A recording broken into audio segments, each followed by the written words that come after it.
made homes here, made businesses here. They just made some start growing. So these are the people you will find in this cemetery here. It's the oldest one. The oldest person in here is 1816. So it's pretty early. This land was donated by Turner. I think it's a connection to the ones that owned the hotel. They probably, where the land of the hotel is now, they probably owned a huge area, and this was part of the land that they donated for their fellows to be buried in. And so it goes way back to that. In 2006, like I said, we had cleaned this one off as well with the help of Daryl Verstrate, which deals with DAR, associations with the veterans and stuff like that.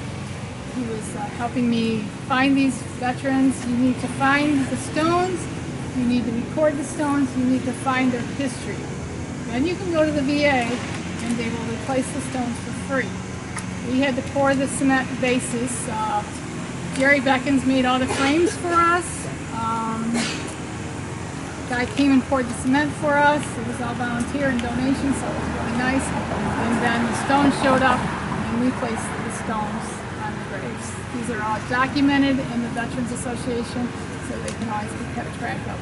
We cleaned all the appropriate holders for the flags for what war they were in, so now they're war appropriate, not just a medallion stuck on their grave. They are associated with the war they were in. Most of them in this Revolutionary or War of 1812 are pretty much your soldiers that are in here. Alright, I'll give you a there. What does the GAR mean? One of the medallions? That's a Civil War. Okay. Yeah, we don't have many Civil War ones, but that stands for the Civil War. This cemetery too used to be standing up. In the early 70s, it was laid down because there was vandalism going on and the stones were getting broken and tipped over, so they decided to lay them down. There was an organization that came and demanded that they stand them back up. Obviously that did not happen because they're still laying down. We cleaned all these off, found them all again. Actually, this time when I went through, we found two that we hadn't found last time, 12 years ago. One was up here, and one was just a footstone down there, but it was kind of interesting to find more that we haven't found, that we thought we found them all many years ago. There's 135 people in here. We have found 115 of them. So there's other ones in here. They may have been as simple as a wooden gravestone or no gravestone at all. Or, time passes and then the stone just never gets done. Way down there, they just cleaned that all up by the barn. I had mapped this in 2006. I kept telling them there's people down there. No, we didn't see anybody when we did that. I said there's people down there. So husband and I went down there with a poker and we found those four that they had covered up on us, and we dug them out, and then they kindly came and took away all the dirt because they were down about 8 inches. So they've just gotten buried a little deeper. I told them they had two options. They could pick the stones up, smooth it off, and put them back down. They were so freaked out about touching the gravestone that they chose this avenue just to take the dirt away because they were not touching those gravestones. So I said, nobody's going to come up and grab them. they were not touching those gravestones. Some of the places in here you'll see divots in the ground with no stone. Good indication somebody's probably there because they were mostly buried in wooden caskets, and as time goes by and the wood rots and the ground caves in, and so that's always a good indication that somebody is probably there at some time. And someday they'll come along, and I'm sure the technology is out there, but it's too expensive to scan the ground and see what's in the ground and see how far deep they are. I don't know how deep they are. I don't know how deep they planted them back in the 1800s. Maybe they're only down a few feet, so I have no idea. But with years of, I just know how these stones get covered up, by a couple inches of dirt in 12 years, so they're probably deeper than they were in the ground. Okay. In this one we have a lawyer. He was one that they buried down there, so he's now visible again. And we have a couple doctors in here as well. The oldest guy is 95. He's John Buys. He's down by the barn with the orange balloon. Okay, he lived to be 95 years old back in that day, so that's where today he lived to. The first was the Hayward. The first one is over that direction. He was actually the underdog. He's over there. He's the purple balloon. He was the first one buried there. And then his wife next to him was right over here. The youngest buried here is over this side. The yellow balloon is the youngest guy. He was John Osborne, and he died at 4 months. That was 3 months at that cemetery, and that's 4 months at the cemetery. There's a lot of babies in here. There's a lot of mothers with the babies buried next to them. The babies don't have any dates, so usually they probably died during childbirth or something like that. You can tell a lot of sickness went through families because by the dates you could tell a lot died off within a couple weeks of each other. Something we don't know. There was a Dr. Solomon Olin in here, and he died at the age of 67 years. He was the youngest of 11 children. He moved here from Vermont, and his office was actually in Lyons, but he lived here in Sodus, so he would travel to work to his doctors. He was married to Hannah Moore of Palmyra. He was a jovial kind of man, always full of jokes and fun, and he died here with his wife. He ended up getting a cancerous tumor, which cancer back then they probably didn't know anything about. They removed the cancer tumor, but it didn't cure the cancer, so there's a whole story on him that you can find that he suffered quite a bit before he died. He was begging to die to get rid of the cancer because that was the only way he was going to get his cancer out of his system. So that was kind of a sad story. His second wife was Mary Giles of South Sodus. He was also appointed the collector at the port in Sodus Point, but he resigned from that position in 1860 when the cancer became a disease for him. There's a Dr. William Loomis in here. I'm not sure we really found him. There's a stone somewhere up here that's in lots of pieces. We think that's him. From the few letters we can get out of him and stuff, we think that's where he is. Not real sure, but he came from New Jersey and moved to Sodus, so people came from a ways to come here. There's a Dr. Morris T. Jules, who died at the age of 54. Yep. To the car spot. And then, like I said, there's a Thomas Judson. He's a lawyer down there. It's odd that he's way down there by himself, but he is the last down there. He died in 1834 at the age of 31 years old. He's not marked, but when I was researching him more, he supposedly was also a quartermaster in the 16th Riflery. The quartermaster passed out supplies and rations and guns and ammunition, so he had a pretty important job, but we don't have a mark, so I'm going to have to look further into his records and make sure that that's a true statement that I read about him. There's an Edwin Green in here. Like I told you, it's about Green's Hill, so you'll find some Greens in here. He was known for a quote, "If any man attempts to haul down the American flag, shoot him in the boot."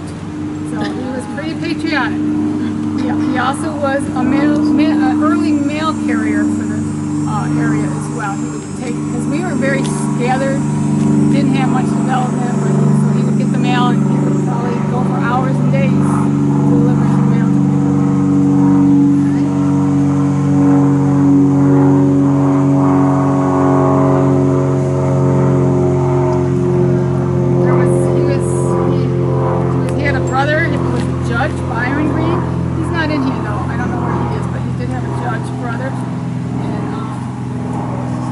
He was entitled to a pension, but he declined it. He didn't want free money, so he declined his pension. So he just went on his merry way.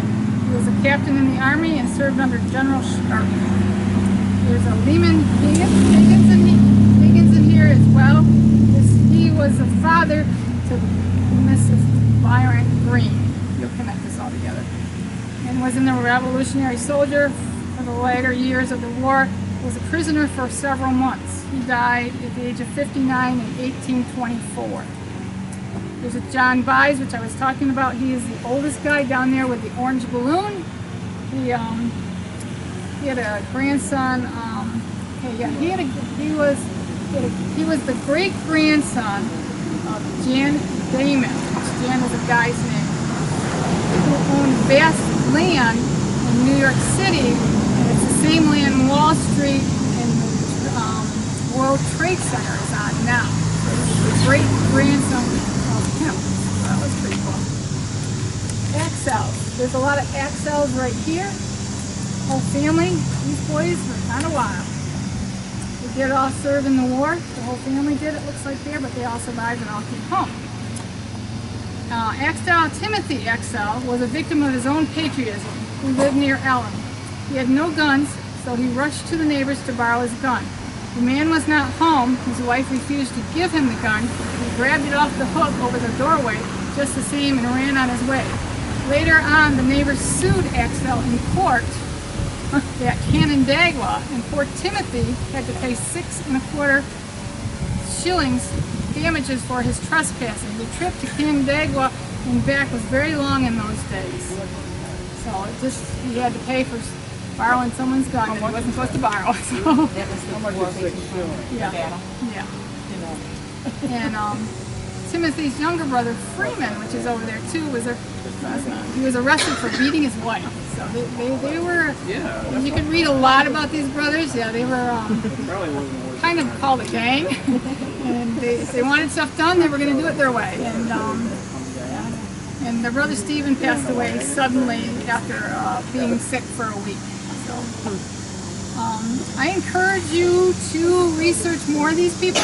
They are very out there now. You can see them, you can read them.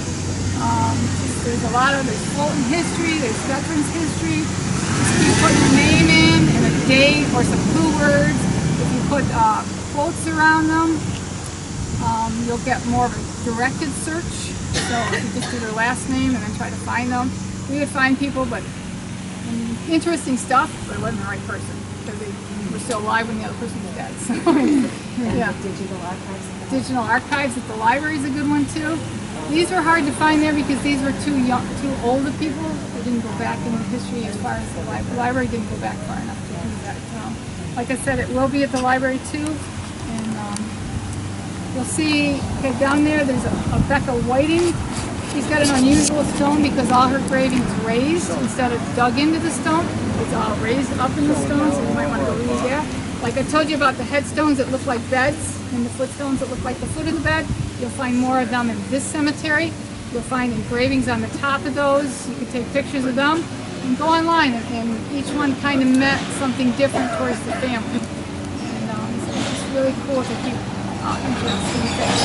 William, do you want to show them how? There's another technique on how to read these stones. So if you follow William, my grandson, he'll show you the second way of reading gravestones.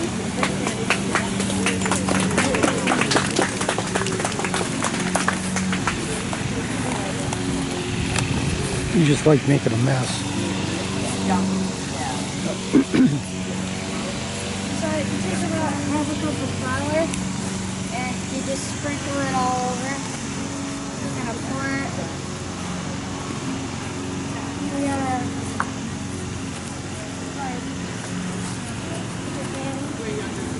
wipe it in.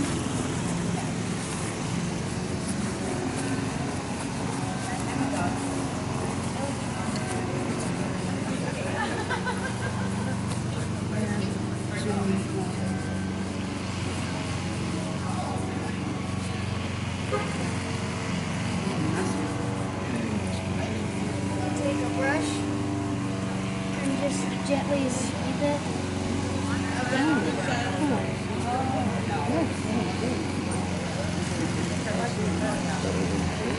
It's a little better than the shaving cream.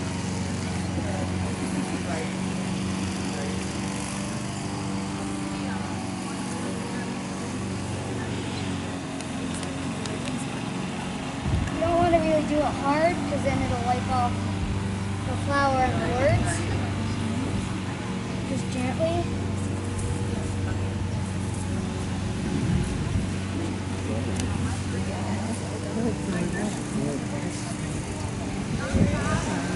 Good job. If it's raised, what is the weeping willow tree at the top? What happens if you do the weeping willow tree at the top with the flower? It's kind of just the same. Will it show the? Can you do it? I want to see it. Oh, you've run out of flower. I've seen the weeping willow tree. They would look good to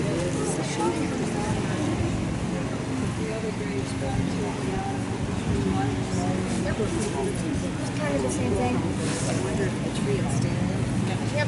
Oh, there it is.